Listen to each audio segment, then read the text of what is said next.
and welcome back to the channel. The other day, I went to the fabric store and I bought a buttload of cool fabrics that were on sale. Today, I'm gonna figure out what to do with those fabrics. As usual, everything I'm gonna be making today is gonna be available on my website at the link in the description below. As well, at the end of the video, comment down below your favorite piece and I'll randomly select one person to send that actual item to. Now, the first thing that I know for sure I wanna make is a simple little top with a strappy back out of this daisy material that we bought to make Wyatt a button-down shirt. This top is gonna have a pretty simple design. To start, I'm just drawing a rectangle that is the height and width I want. Then I'll taper in the top edges of the rectangle to make the neck. Lastly, I'm adding a 1/2 inch seam allowance the whole way around. When laying the pattern piece on the fabric, I'm purposely making it so there's a vertical row of flowers right at center front. Pattern fabrics like this always look nice when they're aligned to the body. Next, I'll hem every edge, sewing continuously at a 1/4 inch the whole way around. So the cool thing about this shirt is that it's actually going to allow me to use something I bought years ago when I was in high school, but didn't have any reason to use. Uh-oh, I might need 2 hands for this. Okay. This thing. So what this is like a binding maker. So you put a strip of fabric in and then it comes out the other side folded twice. And that's what I'm gonna use to make the straps for the back of this top. So here's the top. Now for the straps, I'm gonna actually be using this just plain black cotton because I don't wanna waste this daisy material. Oh, okay, so I just opened the binding maker and look at the instructions. Do you see this diagram here, you guys? 45 degrees. This is showing you that the strips need to be cut on the bias, which is what I meant. So you see how much fabric this is wasting? Like this little triangle of fabric could be used for something, but now it can't. I'm using this see-through ruler to make sure all of my lines are exactly 45 degrees.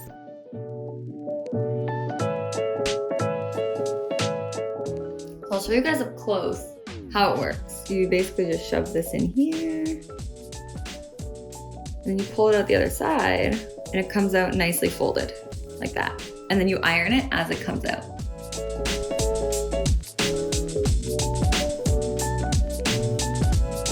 Oh wow, it's so thin. Okay, let's do a test piece. Okay, so this is how thin it'll be when it's finished. And I don't know, I kind of feel like it's too thin. I kind of want it to be like this thick. To make wider straps, I need wider strips. So this time I'm cutting them 2 inches wide. Since I don't have a binding folder this width, I'm gonna have to be the binding folder myself. Just carefully folding both edges of the strips in evenly and ironing as I go along. Now I just need to fold my iron strips in half again and sew the whole way down very close to the edge. This will create finished straps. I'm sewing 1 long strap to each top corner at the neck, and then using some little lengths of the strap to create 3 loops on each side seam. The idea is that the long straps will go up and over the shoulders and then crisscross at the back, lacing through these loops. All right guys, so the top is on and it does look really cute, especially in the back. The only problem now is, and I totally saw this coming, so I don't know why I didn't plan for it from the beginning, but I was thinking like, oh, you know, my bust isn't that large. It'll probably be okay without darts. No. So if you can see, I pinched this little bit here and pinned it. And then also here on this side, pinched it and pinned it. That amount needs to be turned into a dart for contouring around the bust. So I'm gonna undo the stitching along the hem, sew these little triangles, taper them to 0, and then re-hem it again. First step is to stitch rip the hem open. Then I'll measure, pin, and sew my dart. Once that's done, I just have to re-roll the hem and stitch it back down. Boom. Dart's complete. The daisy top is all done and it turned out really, really great. I'm gonna show you guys that along with all of the other pieces I make in this video at the end in one big sort of fashion show. In the meantime though, let's move on to the next thing that we're making. I'm gonna be using this animal print stretchy fabric. I guess you could call it like zebra or tiger almost, I'm not sure.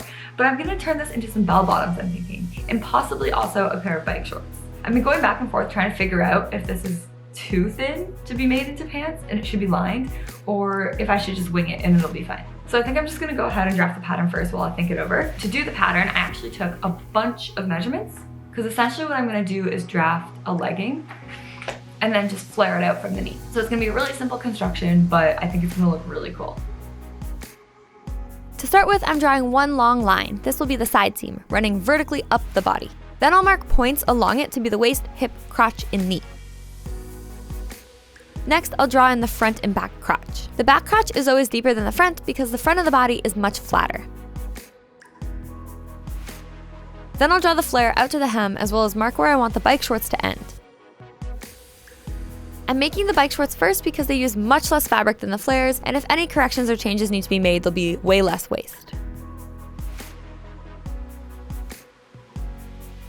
While cutting, I had some second thoughts about the length of the shorts, so that's why I'm cutting outside of the pattern along the bottom there. First step is to serge the inseam of both legs and then the crotch. At this point, I went to try them on. So it turns out that the shorts are actually very, very see-through. You can see my underwear pretty much clear as day through them. So that obviously is gonna be a problem. So I went to the fabric store earlier today and I got some plain white polyester knit, really, really similar to this material. And what I'm gonna do is just cut a second short, the exact same as these shorts, make those, insert them into the zebra ones, and then do up the hem and the waistband together so the two layers are attached. I'll do it slightly differently for the pants, which you guys will see later on, but basically for the pants, the two layers, the white and the zebra, are gonna be a little bit more permanently affixed together, if that makes sense.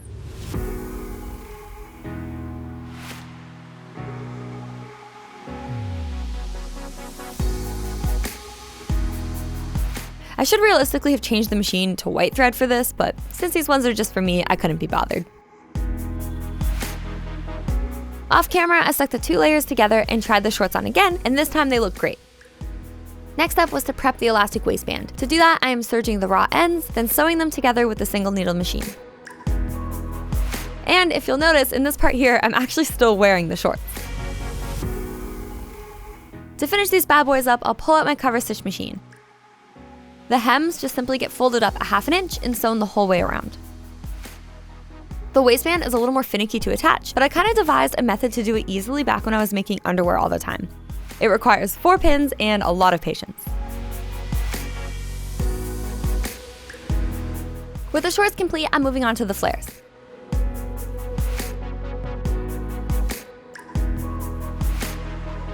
I'm cutting both the zebra and the white material at once to be more efficient. The plain white will go all the way down to knee level where the pants start to flare out so that you can't see the line of where the fabric ends from the outside of the pants. Same sort of idea as avoiding panty lines.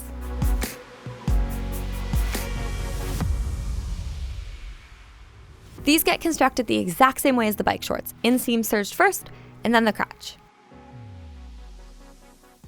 So I was sewing the flares and I realized I've made a horrible mistake. Here is the pattern piece that I made, right? There's the fabric that I cut for the leg. Now this is folded in half and this is like a straight line here. All the flare is on this side, which means all the flare of the pant is only at the inseam. So where this fold is, there actually needs to be another seam. So there needs to be an inseam and an outseam. And then this flare amount needs to be evenly distributed on either side to make a proper flared pant. So I'm gonna have to adjust this pattern piece and then hopefully I'll be able to cut the new pieces out of these pieces that I already cut here so that they won't become scrap. Back to the pattern. I'm cutting open the side seam to create the two pieces I was talking about and taping on some extra paper to create the flare. Luckily, I'm able to reuse the white material I already cut since it isn't affected by the flare mistake.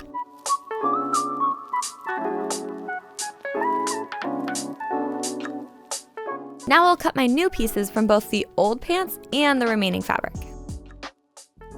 And back to serging, inseam, then crotch.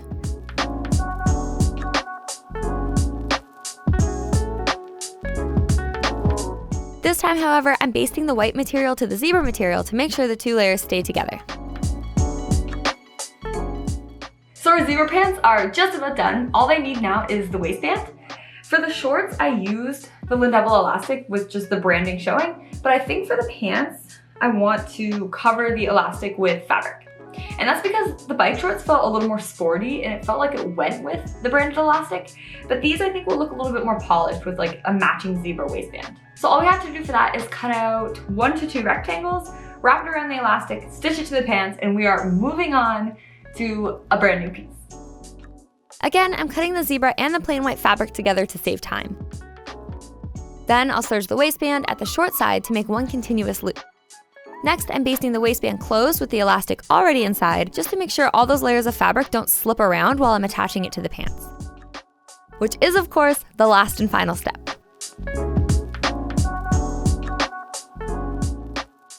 So the zebra flares are done and they look so amazing. They are the zebra pants of my dreams. It's really satisfying when I have a vision in my head and I make the item and it actually turns out exactly as I pictured it. There was some speed bumps with those pants, obviously, because I made a mistake with the pattern, but once I got that fixed and tried them on for the first time, I was blown away by how awesome they look. If the zebra pants are your favorite so far too, remember to comment down below to enter to win them. As well, you can purchase them on my website. Anytime you purchase something from my website, it totally helps me out, helps to keep this channel going, and you know that everything you buy was made ethically. So with all that said, on to the next and probably final piece of this video. I came across this photo on Pinterest of this really cool 60s sort of flower print dress. It's basically just a t-shirt dress with some loose t-shirt sleeves. It has a little keyhole cutout on the chest and a mandarin collar with like contrast binding around the whole opening there. I absolutely love this design and I want to make it out of this green and black material. It's kind of similar to the zebra one, but it's a little bit more abstracted. And something about it, even though like I know it's weird, I really like the print. So I bought a bunch of meters of this and I think this is what I'm going to make that dress out of.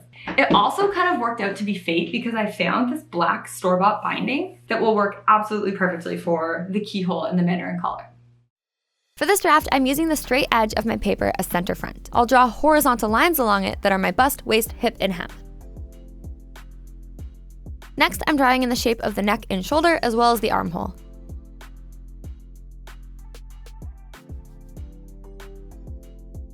I struggled a bit with shaping the side seam of this dress because I really want it to be just right. Not too tight and not too loose around the waist and hips. It also can't be too curvy because this fabric is a touch stiff, so all of that went into consideration while doing this. Next is the sleeve, followed by the mandarin collar. As always, I'm using my roll of tracing paper to create the pattern pieces. Now I'm just cutting out all the pieces on fold. The first step to sewing this dress is serging all raw edges that will be visible on the inside. So all around the sleeves, the side seams, and the armhole. Now I'll sew the two collar pieces together, wrong sides together, so that I can treat them as one.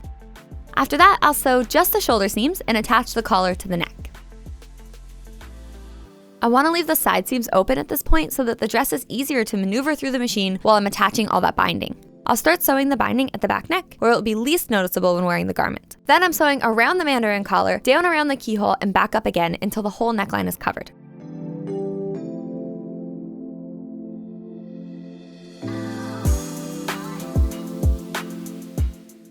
Binding works in a two-step process. It needs to be opened up and sewn down once, then folded around the raw edge like a taco and sewn again.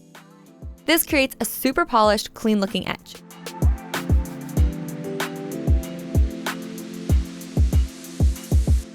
Next up, I'm sewing the underarm seam of the sleeves, then attaching them to the body of the dress.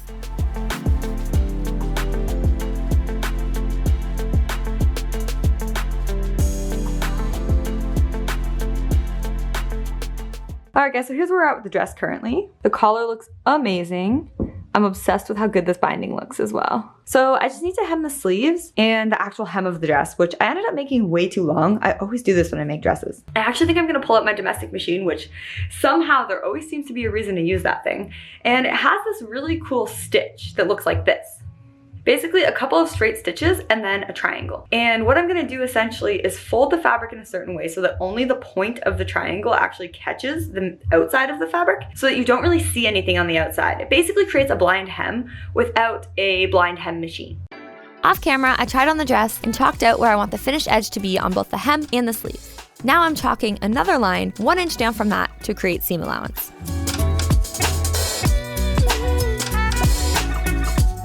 I'll do the same process on the first sleeve, and then for the second sleeve, I'll just use what I cut off the first as a guide. Next, I'll serge the raw edges and press up that 1 inch seam allowance with the iron.